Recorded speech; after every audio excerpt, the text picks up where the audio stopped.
La France va continuer à accueillir des artistes du Sahel après une polémique née d'une directive administrative demandant à cesser toute collaboration avec le Niger, le Burkina Faso et le Mali, où ses services consulaires sont fermés. Mais à Niamey, la polémique n'est pas passée sous silence. Le façon, il devait nous respecter. Si on dit, ah, je ne vais pas donner de visa, ça c'est comme un enfant. Que tu dis, ah, si tu ne fais pas ça, je ne peux pas t'acheter un bonbon. Nous ne sommes pas à ce niveau. On a dépassé ce niveau. Ni boycott ni représailles a assuré le gouvernement français vendredi, précisant que seuls sont suspendus les projets prévus au Niger, au Mali et au Burkina Faso pour des raisons de sécurité. On ne commande pas.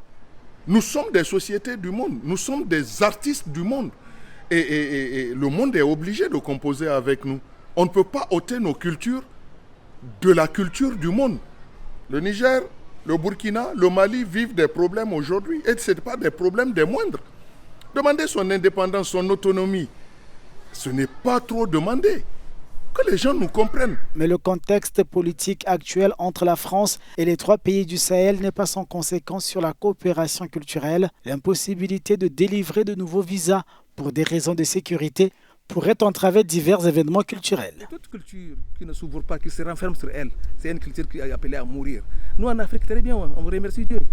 On est ouvert à tout le monde. Et si ce n'est pas parce qu'on ne peut pas en France, on a l'Afrique, on a les autres parties du monde. Ils n'ont qu'à se fermer entre eux, ils n'ont qu'à se fermer dans leur carcan.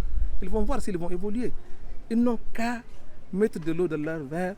C'est une période, c'est un printemps qui a sonné. Il faut qu'ils utilisent de leur intelligence pour affronter cette nouvelle ère.